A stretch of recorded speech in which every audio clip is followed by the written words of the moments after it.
En las montañas de la locura, de Howard Phillips Lovecraft. Supongo que la fantasía popular respondió activamente a nuestros boletines radiotelegrafiados acerca de la partida de Lake hacia el noreste para penetrar en regiones jamás holladas por pies humanos ni imaginadas por el hombre, aunque no mencionamos las descabelladas esperanzas de revolucionar toda la ciencia biológica y geológicas. Su viaje inicial en trineo con el fin de llevar a cabo perforaciones, realizado entre el 11 y el 18 de enero con Peabody y otros 5, y deslucido por la pérdida de 2 perros en un vuelco al cruzar uno de los grandes caballones de hielo, habían proporcionado nuevas muestras de pizarra de la era precámbrica. Y hasta yo me sentí interesado por la singular profusión de marcas evidentemente fósiles en aquel estrato de increíble antigüedad. Esas marcas, sin embargo, respondían a formas de vida muy primitivas y no ofrecían otra paradoja que el hecho de darse en rocas tan claramente precámbricas como aquellas parecían ser. Por eso seguía yo sin encontrar razonable la exigencia de Lake de hacer un paréntesis en nuestro programa, preparado con la intención de ahorrar tiempo.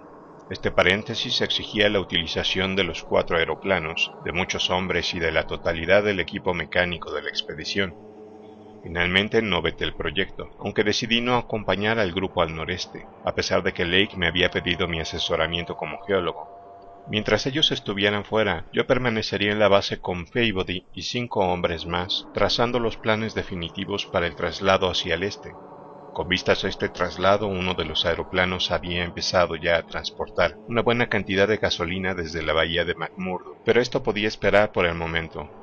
Me reservé un trineo y 9 perros, pues era imprudente quedarse sin ninguna posibilidad de transporte en un mundo totalmente deshabitado y muerto durante muchos eones. La expedición secundaria de Lake al interior de lo desconocido envió, como todos recordarán, varios mensajes utilizando los transmisores de onda corta de los aeroplanos, mensajes que eran captados simultáneamente por nuestros receptores de la base sur y por el Arham, fondeado en la bahía de McMurdo, y los cuales los retransmitían al mundo exterior por longitudes de onda de hacia 50 metros. Emprendieron marcha el 22 de enero a las 4 de la madrugada y el primer mensaje radiado nos llegó solo 2 horas después. En él Lake nos comunicaba que había aterrizado e iniciado una labor de perforación y de fusión del hielo a pequeña escala en un punto situado a 300 millas de donde nos encontrábamos. 6 horas más tarde, un segundo mensaje muy emocionado nos hablaba del trabajo frenético, como de Castor, con que habían taladrado una perforación, ensanchada luego con dinamita, y que había culminado en el descubrimiento de fragmentos de pizarra con varias marcas aproximadamente iguales a las que había despertado nuestro asombro en un principio.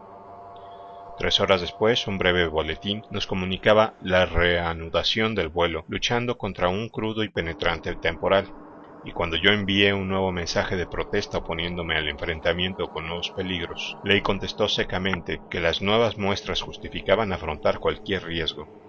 Comprendí que el entusiasmo casi alcanzaba el límite del amotinamiento y que nada podía hacer por evitar el peligro que pudiera correr ahora el éxito de la expedición.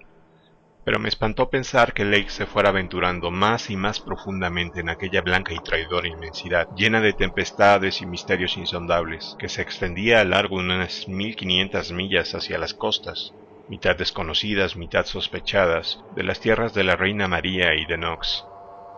Al cabo de 1 hora y media aproximadamente, nos llegó un mensaje doblemente excitado, enviado en vuelo desde el aeroplano de Lake, que casi me hizo cambiar totalmente de opinión y me impulsó a desear haberles acompañado. 10:05 noche en vuelo. Después tormenta de nieve, avistamos cordillera más elevada que todas las vistas hasta ahora.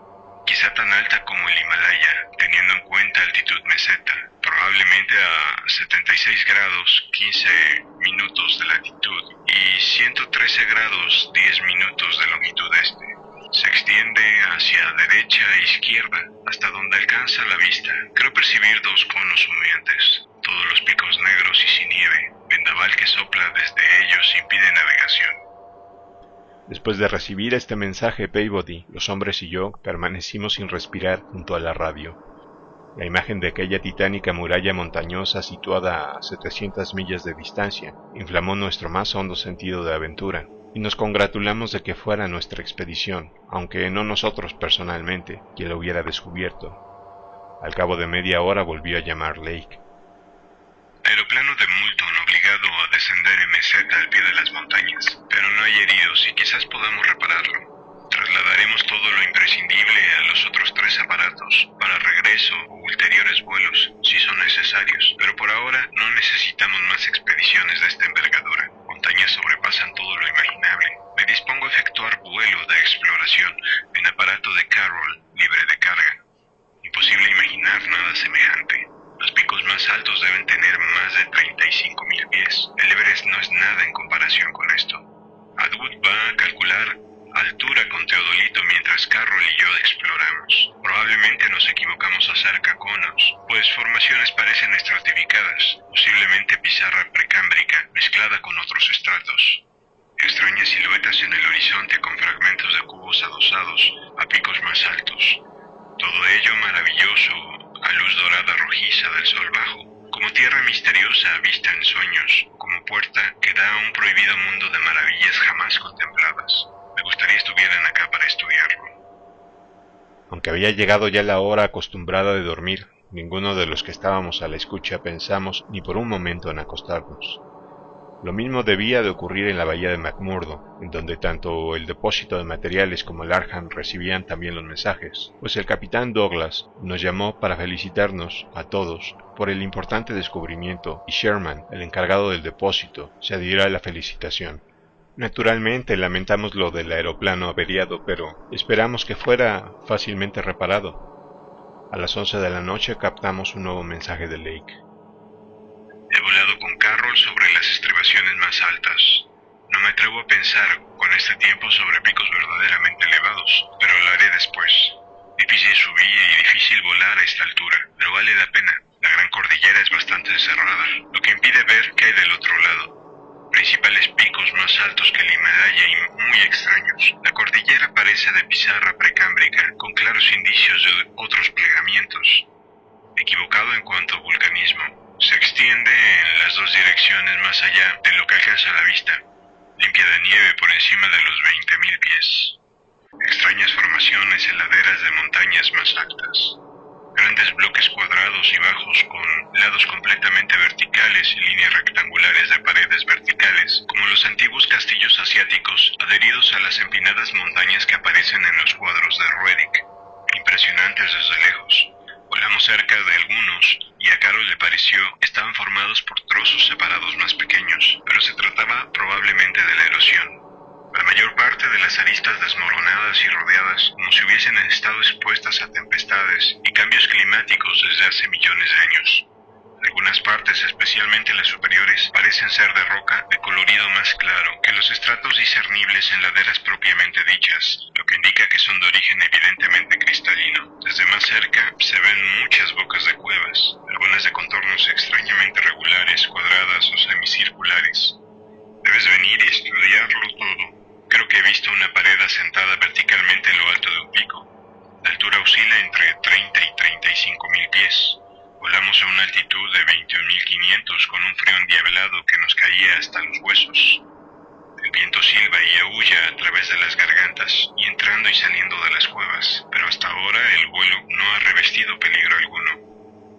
A partir de entonces, y durante la media hora siguiente, Lake desató una riada de comentarios manifestando su intención de escalar algunos de los picos. Le respondí que me reuniría con él, tan pronto como pudiera enviar un aeroplano, y que Peabody y yo idearíamos el plan más adecuado para el abastecimiento de gasolina, dónde y cómo concentrar las existencias en vista del cambio de programa de la expedición.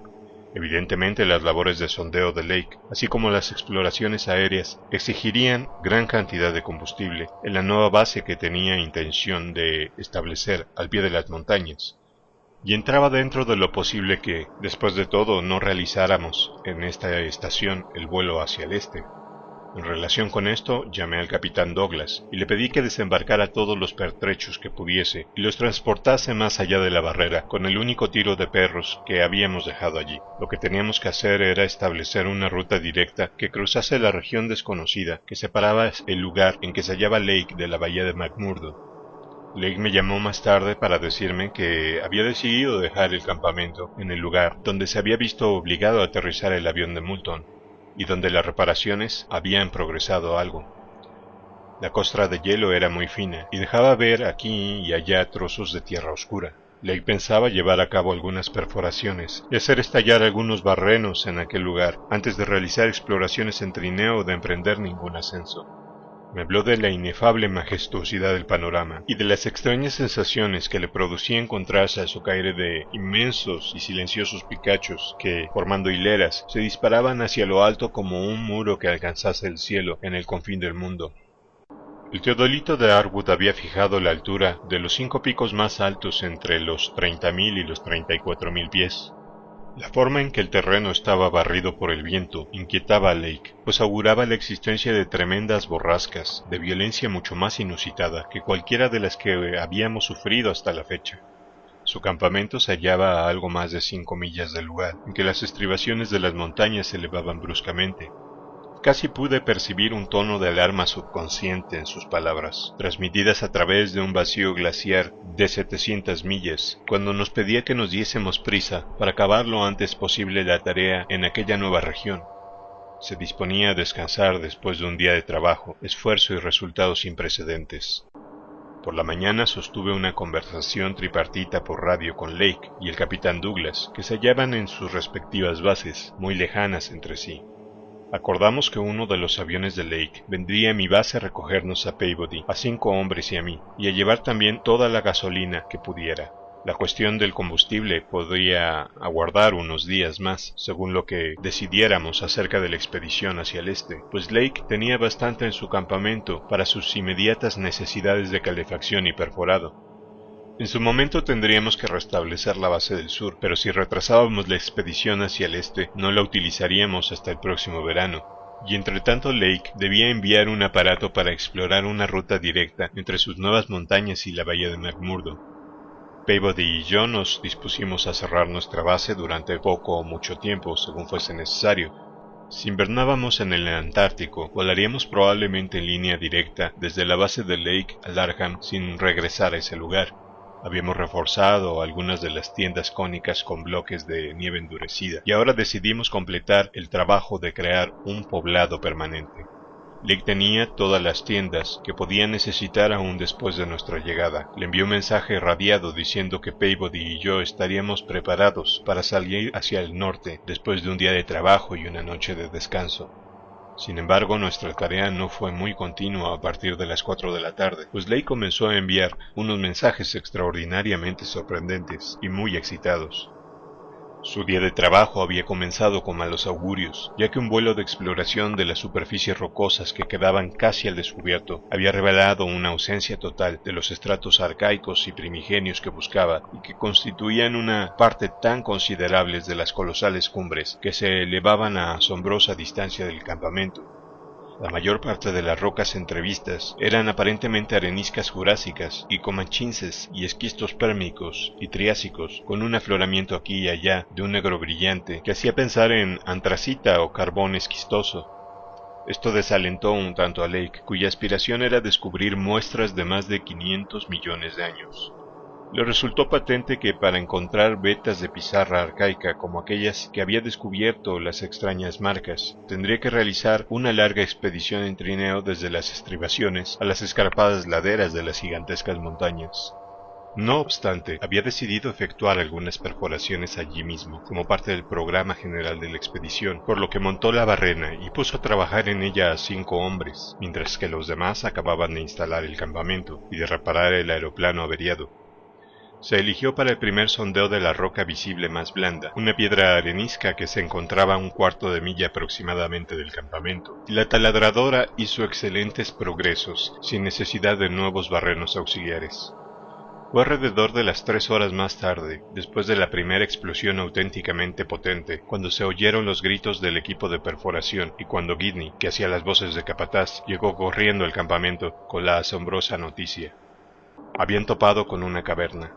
Al poco tiempo de comenzar la perforación, la piedra arenisca había sido reemplazada por una veta de piedra caliza comanchense, llena de diminutos fósiles de cefalópodos, corales, equinodermos, traqueópodos, y de cuando en cuando indicios de esponjas silíceas y huesos de vertebrados marinos, procedentes estos últimos con toda probabilidad de telosteos, tiburones y ganoideos. Esto era ya de por sí suficientemente importante, pues eran los primeros fósiles de vertebrados conseguidos por la expedición.